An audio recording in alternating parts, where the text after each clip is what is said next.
नमस्कार, मैं दिव्यांशी श्रीवास्तवा स्वागत करती हूँ आप सभी का स्टडी आईक्यू पे। आज इस इंटरव्यू सेशन में हमारे साथ जुड़े हैं कॉमन लॉ एडमिशन टेस्ट यानी क्लैट में रैंक 1007 हासिल करने वाले गोविंदा असावा जी। गोविंदा असावा जी अभी इस समय गुजरात नेशनल लॉ यूनिवर्सिटी में BA plus LLB integrated course pursue कर रहे हैं। आपका बहुत ढेर सारा स्वागत है गोविंदा, आप स्टडी आईक्यू पे। Thank you so much. Govinda ji, सबसे इसी से शुरुआत करते हैं कि आप एक फार्मिंग बैकग्राउंड से आते हैं। कैसे आपने सोचा कि आपको लॉ करना है? ओके, तो मतलब आई टूक science in 12th standard means 11th and 12th। After 10th मतलब मेरे 10th में अच्छे मार्क्स आए थे, मैं स्कूल में फर्स्ट आया था और जहाँ से मैंने एग्ज़ाम दिया था वहाँ पे मैं पूरे सेंटर में फर्स्ट था। तो मतलब सबको लगता था यहाँ पर मतलब ज़्यादा करके सब इंजीनियर या मेडिकल साइड में ही जाते हैं। लेकिन मुझे उसमें स्टार्टिंग से मतलब इतना इंटरेस्ट था नहीं, मुझे कुछ अलग करना था, मुझे थोड़ा ऐसा सोशियोलॉजी मतलब सोशल साइंसेस में ज़्यादा इंटरेस्ट था। तो मैंने फिर उसके अराउंड फ़ील्ड्स खोजना शुरू किया। तो मुझे पता चला कि लॉ के एंट्रेंस के लिए सिलेबस भी थोड़ा मतलब जनरल ही होता है और उसमें से आपको आगे जाके वो सोशल लाइफ़ ही मिलती है, उसी से मतलब उसी में आपका एक्सपोज़र रहता है ज़्यादा। तो फिर मैंने उसके बारे में मतलब सर्च करना शुरू किया कि आप कैसे कर सकते हो, मतलब आप 10th के बाद कर सकते हो, 12th के बाद कर सकते हो या फिर मतलब जो मुझे बताते थे कि पहले ग्रेजुएशन करने के बाद आप एलएलबी कर सकते हो। फिर मुझे वो 12th के बाद जो होता है 5 इयर्स का इंटीग्रेटेड कोर्स, उसके बारे में पता चला और फिर मैंने उसके बारे में सर्च किया, मतलब उसमें कैसे एडमिशन लेते हैं, टॉप कॉलेजेस कौन-कौन से हैं, उसके लिए एंट्रेंस क्या होता है, क्राइटेरिया क्या होता है और मैंने उसके सब्जेक्ट्स देखे, उसका सिलेबस देखा, तो उसमें मुझे अच्छा लगा वो देख के कि मतलब इसमें मुझे इंटरेस्ट है, मैं ये कर सकता हूँ। तो ऐसा मेरा डिसाइड हुआ था 10th के रिज़ल्ट के बाद, मतलब 1-2 महीने में मैंने थोड़ा सोचा था। लेकिन फिर बोलने लगे मुझे कि उसके लिए मतलब तुम ह्यूमैनिटीज़ या फिर कॉमर्स लोगे तो अच्छा होगा तुम्हें। साइंस का मतलब तुम्हें ज़्यादा फ़ायदा नहीं होगा और तुम एंट्रेंस के लिए प्रिपेयर नहीं कर पाओगे क्योंकि सिलेबस अलग है। लेकिन हमारे यहाँ मतलब आर्ट्स और ह्यूमैनिटीज़ के कॉलेजेस थे नहीं, मतलब सिर्फ़ साइंस का ही कॉलेज अवेलेबल था। आर्ट्स का था लेकिन वो मराठी में था, मतलब लोकल लैंग्वेज में था और ये जो एग्ज़ाम होती है वो हम सिर्फ़ इंग्लिश में दे सकते हैं। उसके अलावा मतलब वो एक उनका वो कहते हैं मतलब कि वो एक ऐसा क्रिटिसिज़्म सोच सकते हैं आप कि वो एग्ज़ाम सिर्फ़ इंग्लिश में ही दिया जाता है, किसी भी रीजनल लैंग्वेज में नहीं दिया जा सकता। इसलिए फिर मैंने सोचा कि मराठी में आर्ट्स लेने से तो अच्छा मैं इंग्लिश में साइंस ले लूँ। तो फिर मैंने 11th-12th साइंस किया और उसके साथ ही मतलब जितना हो सकता था इसकी प्रिपरेशन करी। आपने हमारे साथ अपनी जर्नी शेयर की कि किस तरीके से आपको लॉ में इंटरेस्ट आया। अब बात करते हैं, आप एक फ्रेशर हैं। अब 12th के तुरंत बाद आपने क्लैट को क्रैक किया। क्या स्ट्रैटेजी थी प्रिपरेशन की? ओके, तो मतलब मैंने 10th 11th में ही डिसाइड कर लिया था कि मुझे लॉ करना है।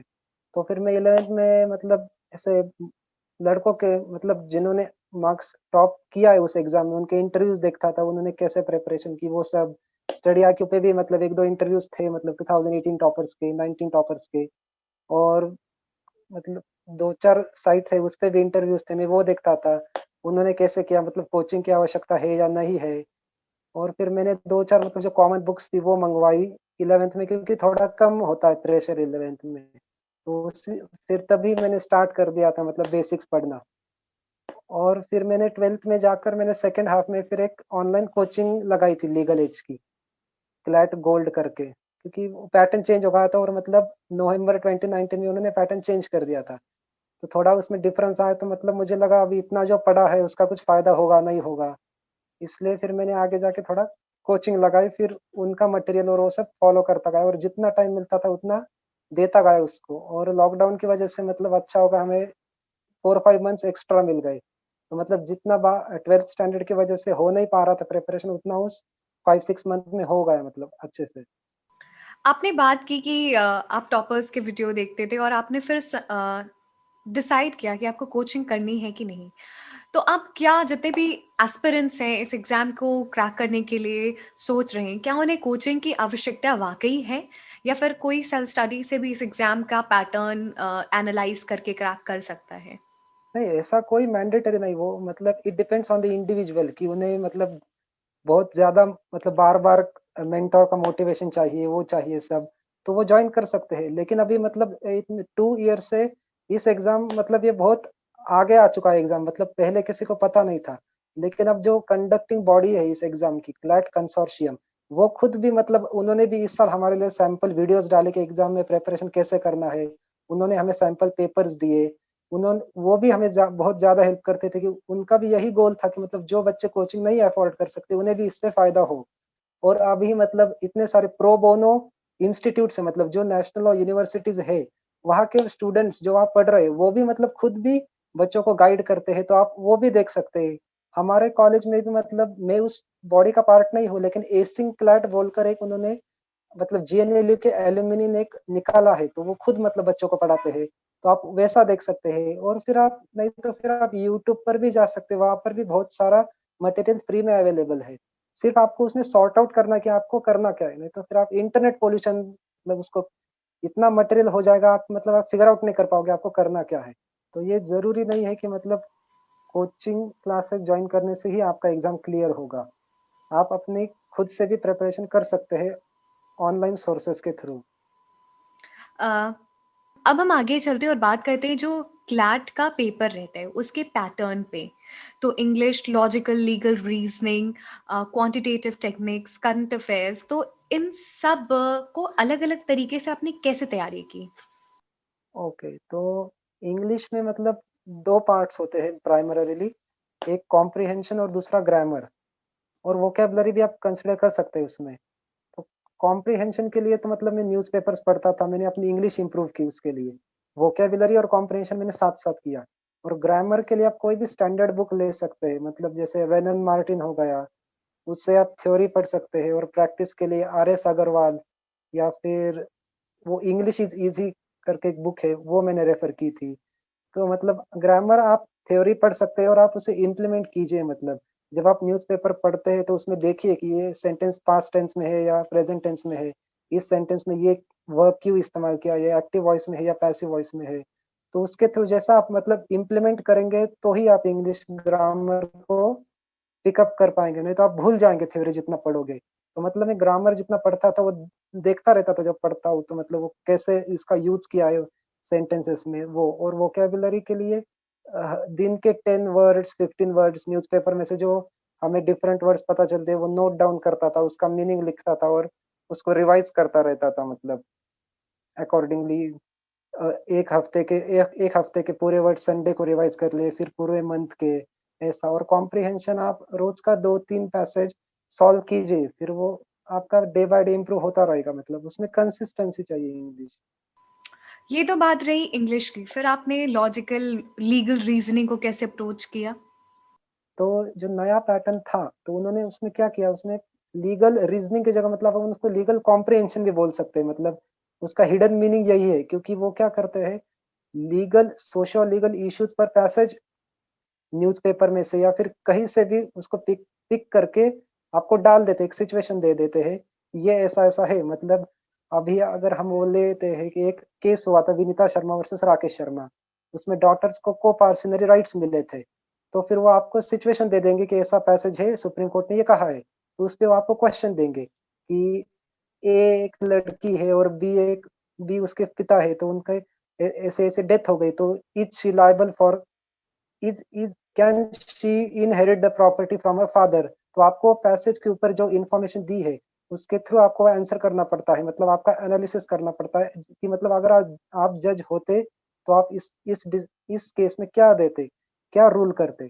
तो फिर उसके प्रिपरेशन के लिए मैं क्या करता था, जो कंटेम्परेरी इश्यू चल रहे हैं न्यूज़ में, मतलब अभी सुप्रीम कोर्ट का क्या डिसीजन आया है, वो सब मैं पढ़ता था क्योंकि टॉपिक तो पेपर में वही आने वाले हैं जो अभी चल रहे हैं। तो अगर आपको पहले से उस टॉपिक के बारे में थोड़ा इन्फॉर्मेशन हो, तो कॉम्प्रिहेंड करने में आसान जाता है। और लीगल के लिए आपको ज़्यादा पढ़ना पड़ेगा क्योंकि लीगल लैंग्वेज इतना आसान होता नहीं कॉम्प्रिहेंड करना लेमैन के लिए। क्योंकि अगर आपके सामने सीधा एक लीगल का पैसेज आ जाएगा तो आपको वो लीगल मैगज़ीन्स, लीगल टर्म जल्दी समझेंगे नहीं। तो इसके लिए आप मतलब जो न्यूज़पेपर पढ़ते हैं, उसी में जो लीगल इश्यूज़ होते हैं, सुप्रीम कोर्ट का जजमेंट आ गया, पार्लियामेंट का कोई बिल आ गया या फिर कोई एक्ट आ गया, उसको आप पढ़ते रहिए और उसके बेसिस पर मतलब कॉम्प्रिहेंशन ऑनलाइन मटेरियल अवेलेबल है।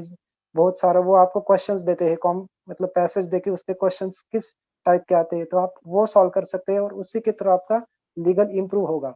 और उसमें बेसिकली तो कॉम्प्रिहेंशन ही आता है क्लैट में, वो ज़्यादा आपको नॉलेज पूछते नहीं, मतलब कि कॉन्स्टिट्यूशन के इस आर्टिकल का मीनिंग क्या है, ये क्या है?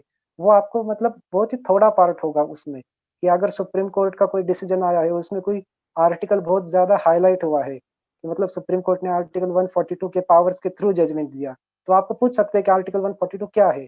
लेकिन उसका प्रोपोर्शन बहुत थोड़ा होता है, आपको ज़्यादा करके कॉम्प्रिहेंशन के ही क्वेश्चन्स आते हैं।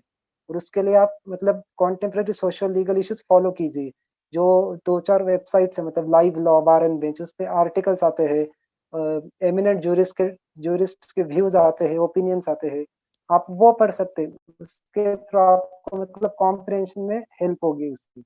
गोविंदा, आप साइंस बैकग्राउंड के थे तो क्वांटिटेटिव टेक्निक्स शायद आपके लिए आसान होगा, बट क्वांटिटेटिव टेक्निक्स की क्या स्ट्रैटेजी होनी चाहिए? ओके, तो मतलब उसमें ऐसा कोई इतना डिफ़िकल्ट होता नहीं। उन्होंने सिलेबस में कहा है कि वो सिर्फ़ 10th लेवल तक की ही मैथ्स पूछते हैं। मतलब हमने जो 10th लेवल तक पढ़ा है, simple interest, compound interest, ratio, proportion, percentages, उसमें मुझे 12th का मतलब ये हेल्प हुआ कि मेरा कैलकुलेशन थोड़ा फ़ास्ट हो जाता था मतलब।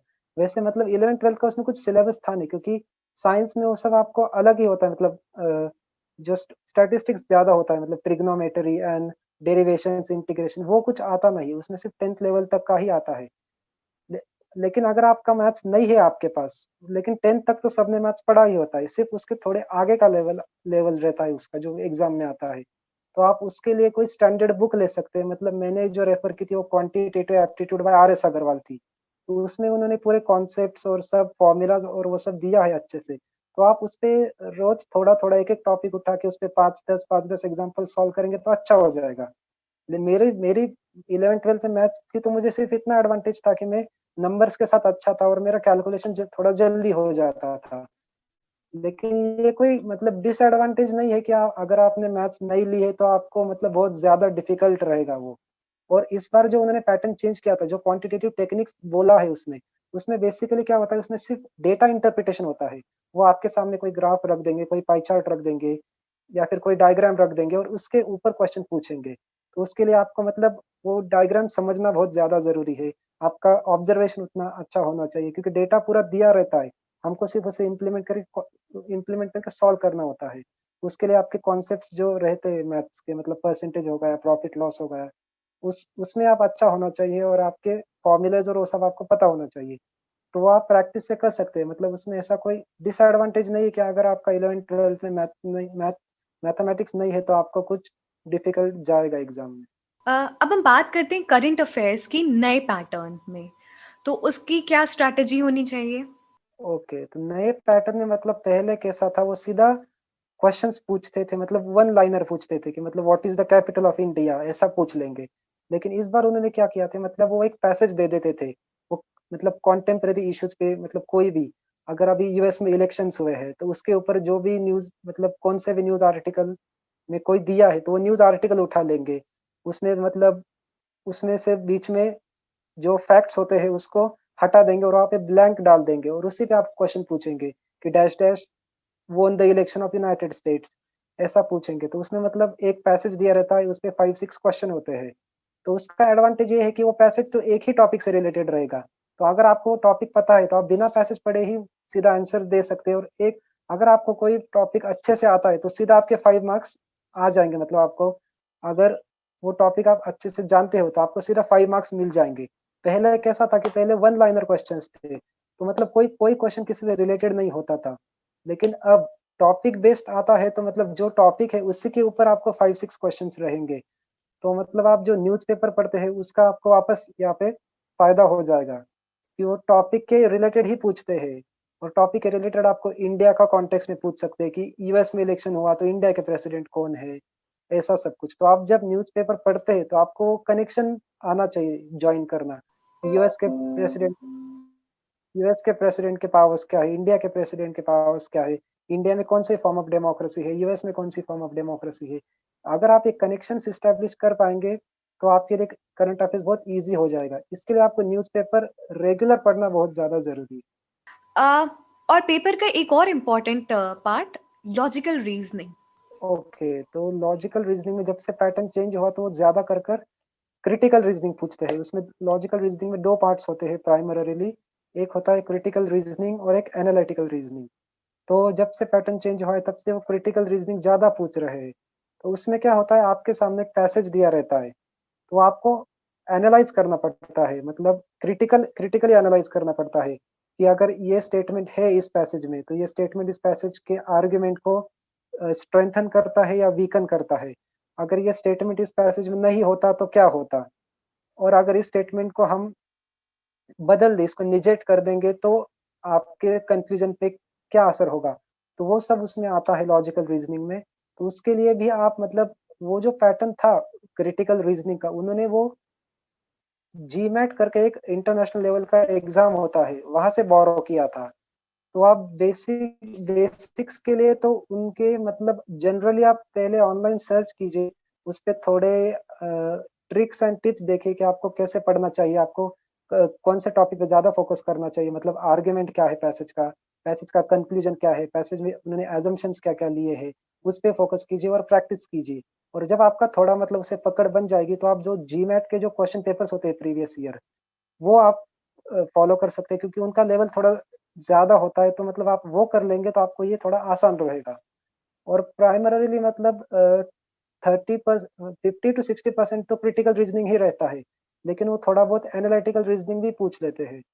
एनालिटिकल मतलब बेसिकली जो अपना जनरल रहता है वही, मतलब वेन डायग्राम्स हो गए, सीक्वेंस एंड सीरीज़ हो गया, ब्लड रिलेशन हो गया, रैंकिंग टेस्ट हो गया। जो मतलब स्टडी आईक्यू पे मिनी मॉक प स्टडी आईक्यू की मिनी मॉक सीरीज़ है, वो उसपे बनाते रहते हैं, मतलब डेटा अरेंजमेंट हो गया, पज़ल्स हो गया। उसके लिए भी आप आर एस अग्रवाल की बुक आती है, उससे प्रैक्टिस कर सकते हैं। तो यही रहेगा लॉजिकल रीज़निंग का। ये तो हमने बात की कि पेपर के अलग-अलग पार्ट्स की। अब हम बात करते हैं कि this is an era of information. Internet पे बहुत इन्फॉर्मेशन है।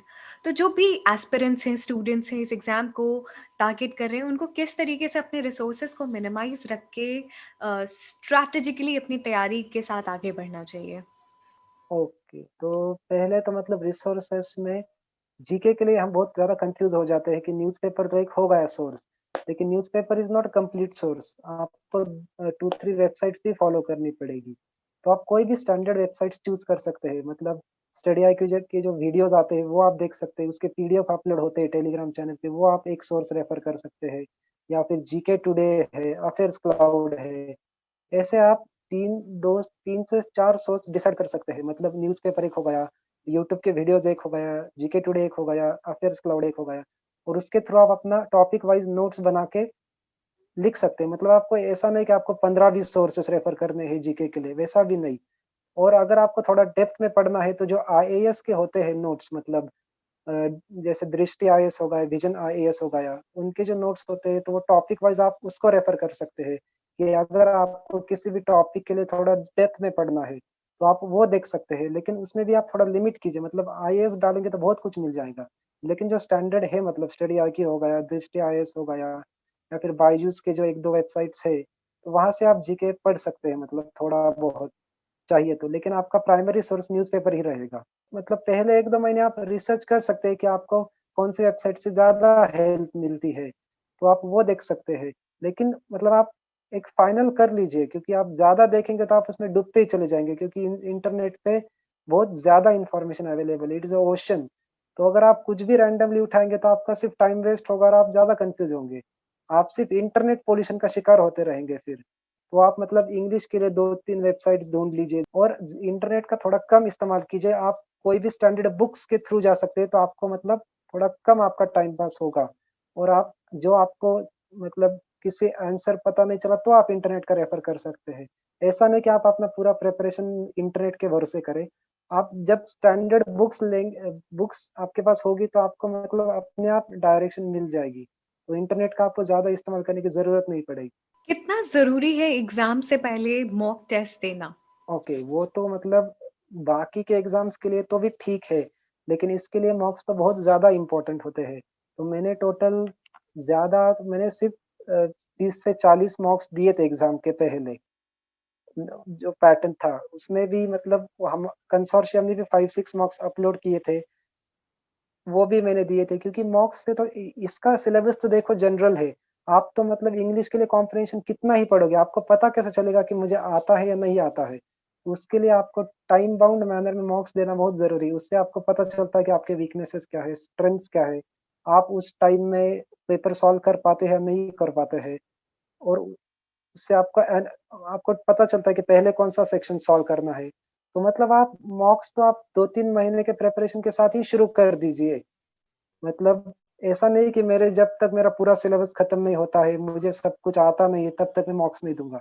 ऐसे नहीं, मॉक और प्रिपरेशन साथ में चलना चाहिए। आप जब आप मॉक देंगे तो आपको पता चलेगा कि मैं डेढ़ 2 घंटे तक बैठ पाता हूँ या नहीं बैठ पाता हूँ।